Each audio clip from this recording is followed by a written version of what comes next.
नमस्कार। एक बार फिर आपका स्वागत है और आज एक बार फिर मैं खास मेहमान हमारे साथ हैं लेफ्टिनेंट जनरल गुरमीत सिंह।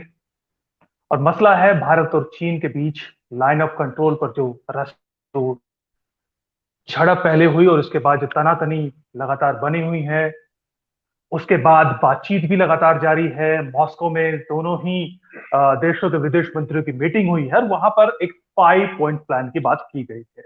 लेकिन प्लान एक तरफ है, बातचीत एक तरफ है, और जो एलओसी पे जो रियलिटी है वो एकदम डिफरेंट है। वहां पर अभी भी किसी तरह की आ, कोई हमें वहां पर ज्यादा बेहतरी दिखाई नहीं देती। ऐसे में सर मैं डायरेक्ट सीधे आपसे पूछना चाहूंगा कि फिर पहले जो 5 पॉइंट प्लान है, आपको उस पे ज्यादा भरोसा कर सकते हैं इस प्लान पर? देखिए जी, ये जो 5 पॉइंट प्लान नजर आया है एग्रीमेंट के अंदर में, ये भारत के विदेश मंत्री और चाइना के विदेश मंत्री वांग यी के बीच में है।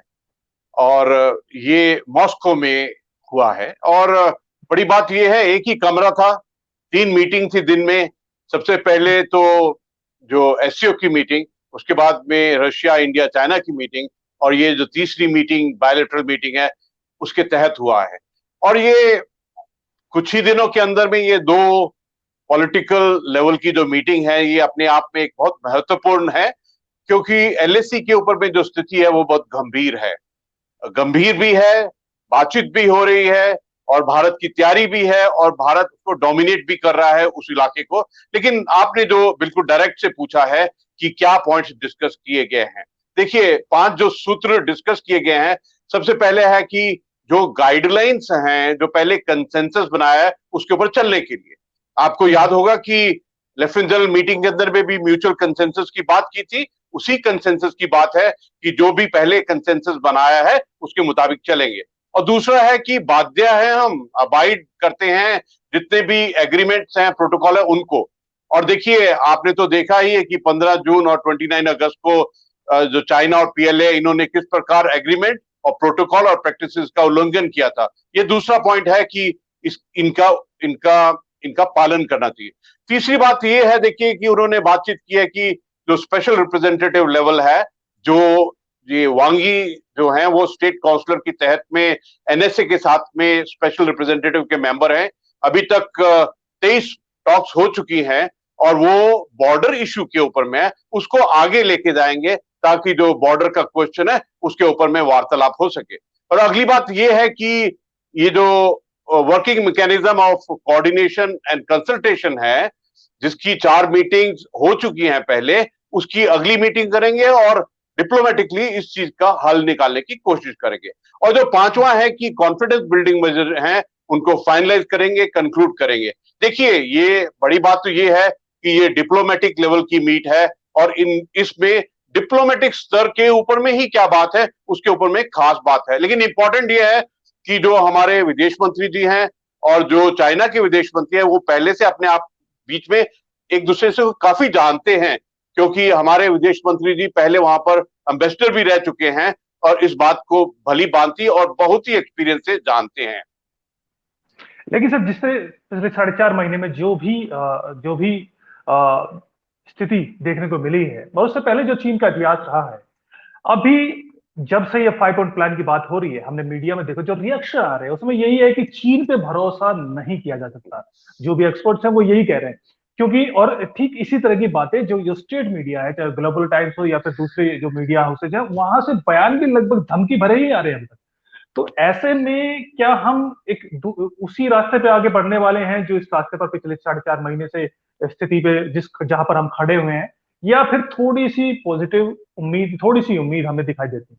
इस मीटिंग में कुछ अलग था या वैसा ही था जो पिछले 4 साढ़े 4 महीने में देखने को? हरदीप जी, ये आपने बहुत सुंदर पॉइंट कहा है। देखिए, सबसे पहले तो मैं एक बात बिल्कुल क्लियर कहना चाहता हूं कि चाइना के ऊपर में बिल्कुल ट्रस्ट नहीं है। जो थोड़ा बहुत ट्रस्ट था, जो हम एग्रीमेंट्स का रिस्पेक्ट करते थे, वो 15 जून की रात गलवान के अंदर में पूरा ट्रस्ट टूट गया। और देखिए, वो क्या संभलेगा ट्रस्ट। उसके बाद भी 29 अगस्त को और 7 सितंबर को फिर ट्रस्ट तोड़ दिया। चाइना और पीएलए जो बात करती है टॉक्स में, अभी हम क्या विश्वास करें उनकी बातों का, क्योंकि उन टॉक्स के अंदर में उनके डुप्लिसिटी होती है और एक झूठ होता है।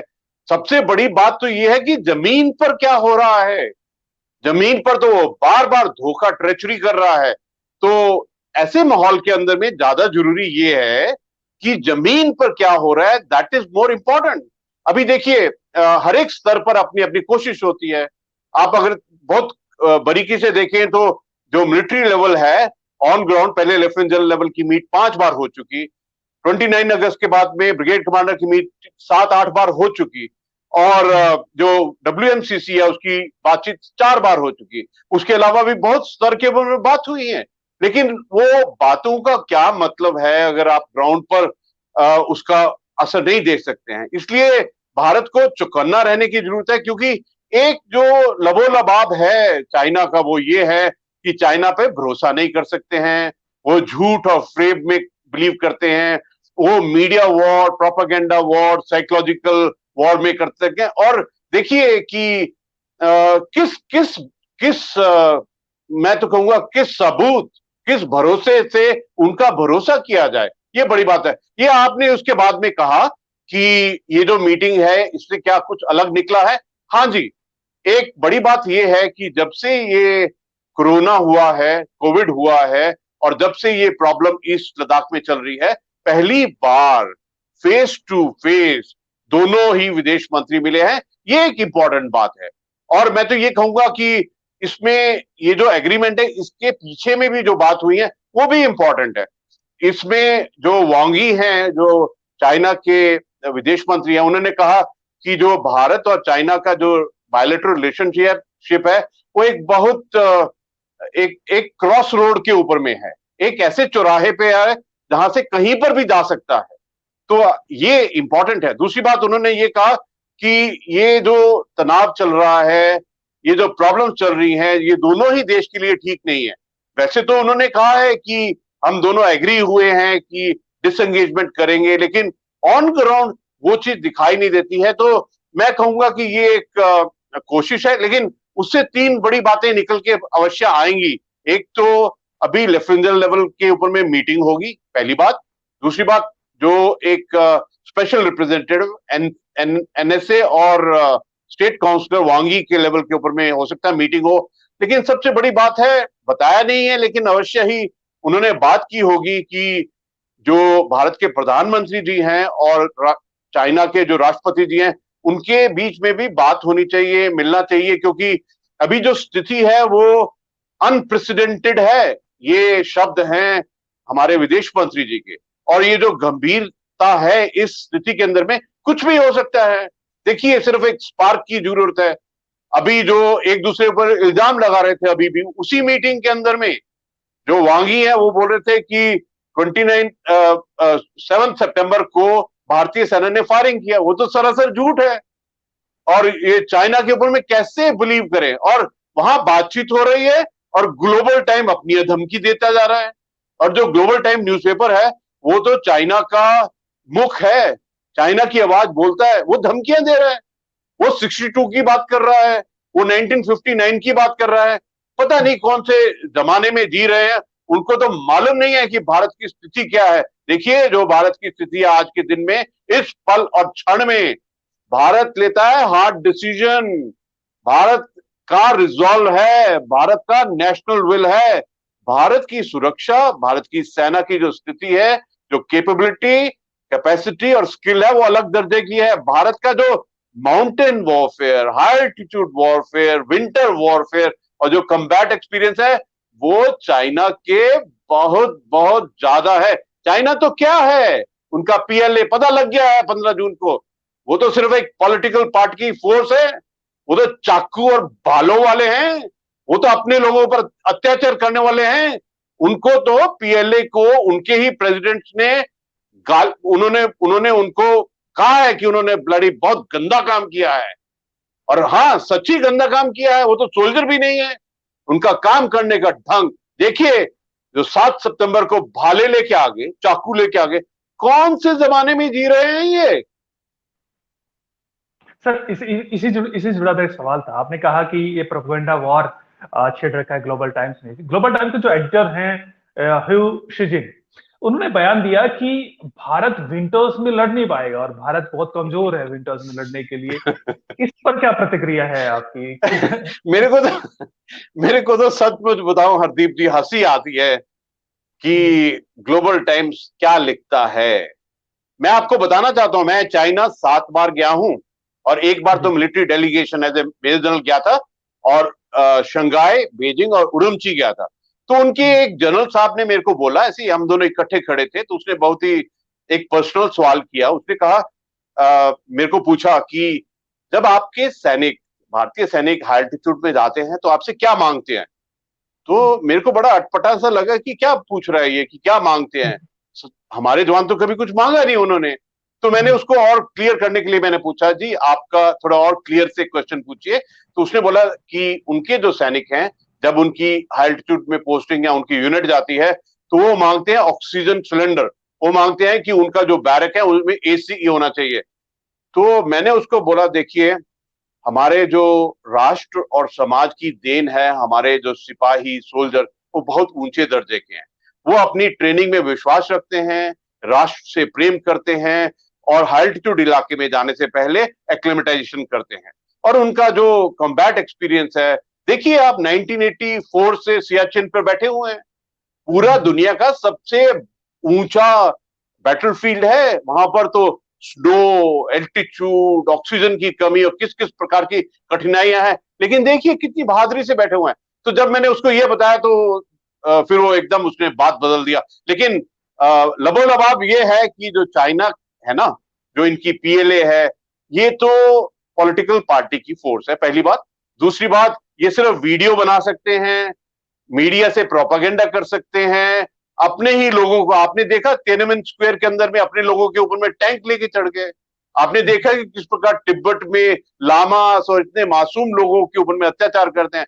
आप देख रहे हैं कि सिंजियांग के अंदर में उइगर जो मुस्लिम है उनके ऊपर में क्या एक अलग ही दर्जे का अत्याचार हो रहा है। आपने देखा कि हांगकांग में किस प्रकार इनके पीएलए के जो सैनिक हैं किस प्रकार अत्याचार करने की कोशिश करते हैं। और देखिए ये जो पीएलए है ना, ये तो खुद ही एक माफिया है, खुद ही एक करप्ट है। इनका तो खुद ही अपनी जो पॉलिटिकल पार्टी उसके साथ में डिफरेंसेस हैं। आपको सुनकर हैरानगी होगी कि जो शी जिनपिंग है, जब से ये प्रेसिडेंट बने, मैं तो एक बार गया था जब जब शुरू शुरू में बने थे, तो उन्होंने पीएलए की लगाम खींचनी शुरू की। उनकी करप्शन के ऊपर में, उनके जनरल्स के ऊपर में बहुत सख्ती से पेश आए। और एक उनके जनरल साहब के 17, एक और 17 ट्रक पकड़े गए जिसमें वैल्यूएबल सामान था। इतने इतना करप्शन है इनका। और जब ये बेजिंग में जो पीएलए की कार वार चलती है ना, वो काले रंग की होती है, उसमें काला शीशा होता है और बाहर में लाल नंबर प्लेट होती है, और अंदर में सिर्फ यही करप्शन, सिर्फ यही अपने लोगों पे अत्याचार। ये है पीएलए एक्चुअली। जी। आपने प्रोपेगेंडा की बात हम थोड़ा सा और करें कि अभी एक हाल फिलहाल में एक वीडियो पैंगोंग लेक का आया था जिसमें एक चाइनीज जो है वो वहां पर उसमें बोटिंग करता नजर आ रहा है। हमारे देश में अपने यहाँ पे खुद लोगों ने, कांग्रेस के कई नेता, सलमान निजामी कश्मीर के एक नेता हैं, इसके अलावा कई सारे लोगों ने कहा कि देखो पैंगोंग लेक पे तो चाइना ने कब्जा कर रखा है, वहां पे टूरिस्ट भी जा रहे हैं। आप इस तरह के प्रोपेगेंडा किस तरीके से देखते हैं? इस पे क्या प्रतिक्रिया देखिए आपकी? देखिए सिंपल सी बात है। चाइना ने 3 वॉरफेयर की स्ट्रेटेजी बनाई हुई है। पहला वॉरफेयर है मीडिया वॉर, दूसरा है साइकोलॉजिकल वॉर, और तीसरा है लीगल वॉर। जी। जो चाइना की पूरी सोच रही है वो इसी प्रकार की है कि वो प्रोपागेंडा करेंगे। और जब से इनके पास में पैसे आए हैं, इकोनॉमी ठीक हुई है, तब से उन्होंने पैसे को इस्तेमाल करके डेप, लोन, बोरोइंग कर करके पूरा विश्व के अंदर में इकोनॉमिक कोलोनाइजेशन और पूरे विश्व का सोच विचार बदलने की कोशिश की है। इन्होंने एक चाइना का प्रॉक्सी, चाइना का लॉबी बनाने की कोशिश की है। और ये जो वीडियो की आप जिक्र कर रहे हैं, देखिए समझ नहीं आता है जिसने बनाया है उसका टाइमिंग क्या है, सोच क्या है, क्रेडिबिलिटी क्या है। ये तो सरासर झूठ है, उसमें कोई शक नहीं होना चाहिए। और देखिए, हम सब भारतीयों के लिए 15 जून का सबसे बड़ा सबक ये है कि चाइना का जो पीएलए है, जो चाइना है, ये झूठ और फ्रेब के पहाड़ पर खड़ा है। और हमारे अभी भी कुछ ऐसे लोग हैं जो इस बात के पीड़ित हैं, रेडिकलाइज हैं कि चाइना एक बहुत बड़ा और ऐसे करके सोचते हैं। लेकिन मैं 7 बार चाइना गया हूं, मैं असम रेजिमेंट का हूं, नॉर्थ ईस्ट के ट्रूप्स के साथ में ऑपरेट किया हुआ है और चाइना बॉर्डर पर 7-8 साल नौकरी किया है। और मैं तो पूर्ण रूप से इस बात के मैं तो यही कहूंगा कि चाइना का जो पीएलए का सोल्जर है, मैं तो उसको सोल्जर भी नहीं कहूंगा, मैं तो सिर्फ एक पॉलिटिकल पार्टी की फोर्स कहूंगा जो उन्हीं के लोगों के ऊपर में अत्याचार करने के लिए बनी है और कुछ नहीं है। और अब एक साइड तो निकले थे चाइना यूएस को डराने के लिए, इस पीएलए के साथ नहीं करेंगे। ये जो मीडिया वॉरफेयर है उसमें भी थोड़ा इंटेलिजेंस चाहिए। मैं तो कहता हूं इस समय में, इस स्थिति में ऐसा वाला वीडियो देना कि टूरिस्ट घूम रहे हैं पेंगेंगचो लेक में, ये तो एक बड़ी बेवकूफी है और हंसी आती है हरदीप जी, एक्चुअली हंसी आती है जी।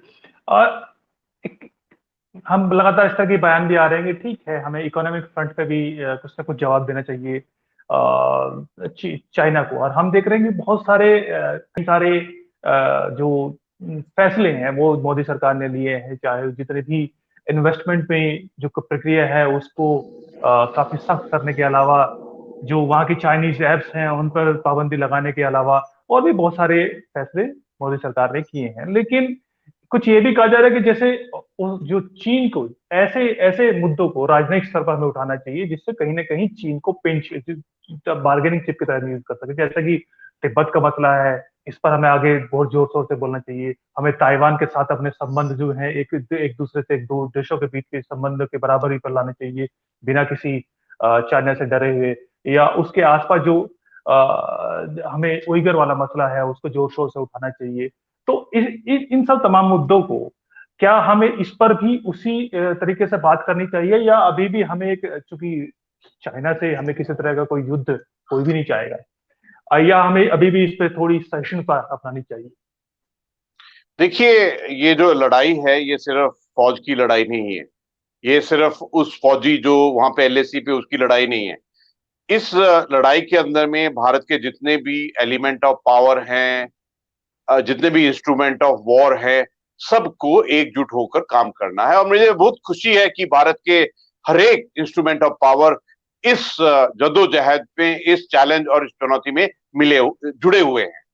देखिए, जो भारत के हर एक नागरिक ने अपने दिमाग में, अपनी आत्मा में, अपनी सोच पे किया कि मैं चाइना के सामान का बाइकआउट करूंगा। भारत की सरकार ने उनके एप्लीकेशन को बैन किया, पहले 59, फिर 47, फिर 100+ और 224 कर दिए हैं। और मेरे को इस चीज का पूर्ण विश्वास है। सबसे पहले जरूरत है हमारा सोच विचार बदलने की, कि हम अपना लोकल, अपना इंडिजीनियस, अपना आत्मनिर्भर का सामान करेंगे। पहले अपनी सोच बदलने की जरूरत है। इसके अलावा डिप्लोमेटिक फ्रंट पर, इसके अलावा जिस प्रकार से हमने पॉलिटिकल डिसीजन लिए हैं, सभी जुट गए हैं इस मुहिम में कि ये जो चाइना ने, पीएलए ने जो पूरे विश्व को कोविड वॉर में धकेला है और 15 जून को जो भारत को धोखा दिया है, जो 29 अगस्त और 7 सितंबर को फिर हिमाकत करने की कोशिश की है, इसमें पूरा राष्ट्र, पूरा समाज, हर भारतीय, इसमें कंप्लीट राष्ट्र, सरकार और सेना एक है। इसमें ना केवल इंडियन आर्मी, एयरफोर्स, नेवी, और मैं तो एक स्टेप आगे कहूंगा कि जो भारत ने, देखिए एक बात पक्का क्लियर है कि 15 जून को जो चाइना और पीएलए ने लक्ष्मण रेखा क्रॉस की और 2 बार फिर जरूरत करने की कोशिश की, उससे भारत का थ्रेशोल्ड और धैर्य और ट्रस्ट एकदम टूट गया है। अभी जितने भी हमारे कदम हैं बिल्कुल जायज हैं और बिल्कुल ठीक है, लेकिन हर एक लेवल अपने अपने लेवल पर काम करता है। जैसे शुरू में ही आपने बताया कि डिप्लोमेटिक लेवल के ऊपर में बातचीत होगी, फाइन। मिलिट्री अपना लेवल के ऊपर में एकदम ऑफ प्रिपेयर्ड, अलर्ट, और कोई दूसरा धोखा ना दे सके उसके लिए तैयार रहेगी। सरकार अपने चाइना के विरुद्ध अपने एक्शन करती रहेगी। आपने देखा कि 3 जुलाई को प्रधानमंत्री जी ने 11,000 फुट में जाके क्या बोला। उन्होंने अपने ही एक नए अंदाज में बिना नाम लिए हुए विस्तारवाद के बारे में बात किया। आपने देखा कि 15 अगस्त को रेड फोर्ट से प्रधानमंत्री जी ने कितना बाखूबी के साथ में ना केवल विस्तारवाद, ना केवल आतंकवाद, पर एलओसी और एलएसी और गलवान पांचों ही बातों का जिक्र करके बता दिया कि चाहे वो सिक्योरिटी चैलेंज चाइना का हो या उसके प्रॉक्सी पाकिस्तान का हो, हमें वो क्षमता है, कैपेबिलिटी है कि दोनों को वी कैन टेक टुगेदर। उसमें कोई शक नहीं होना चाहिए। जो आज का इस क्षण का भारत है वो अलग है। इस क्षण का जो भारत है उसने वो एक रिजॉल्व दिखाया कि बालाकोट में जाके टेररिस्ट स्ट्राइक किया। बालाकोट कोई एलएसी के इधर उधर नहीं है, एलओसी के इधर उधर नहीं है, बॉर्डर के उस पार है। और जो 70 साल से नहीं हुआ, एब्रोगेशन ऑफ 370 किया। जो 31 अक्टूबर को जो गठन किया 2 यूनियन टेरिटरी का, और जो नवंबर 2019 को सर्वे ऑफ इंडिया ने जो मैप दिया, आप अगर हरदीप जी उस मैप को बारीकी से देखेंगे तो आपको पता चलेगा ये बिल्कुल स्ट्रेट, बेटुक, बेबाक और स्पष्ट संदेश है कि एक्साइज चेन पूरा लिया जाएगा। ये बेटुक बात है कि पीओके गिलगिट बाल्टिस्तान लिया जाएगा, ये भारत की रेड लाइंस हैं। और बेटुक कहा है कि चाइना और पाकिस्तान का बॉर्डर कोई नहीं है। बॉर्डर है तो भारत और अफगानिस्तान का 136 किलोमीटर का बॉर्डर है। ये है रेड लाइन। और ये हम सबको मालूम होना चाहिए और विश्वास रखना चाहिए अपनी सरकार के ऊपर में, अपने राष्ट्र के ऊपर में, अपनी सेना के ऊपर में। जी, बहरहाल तमाम लोगों को विश्वास है और पूरे देश को विश्वास है अपनी भारत पर, सेना पर, सरकार पर, और जो भी डिसीजन लिए जा रहे हैं उन तमाम फैसलों पर पूरा विश्वास है। उम्मीद है चीन को थोड़ी समझ आएगी और हम ये उम्मीद ही कर सकते हैं, नहीं आई तो समझाना भी जरूरी है। आपका बहुत बहुत धन्यवाद सर, आपके इस खास विश्लेषण के लिए सर। हम आगे भी इस पर चर्चा जारी रहेंगे।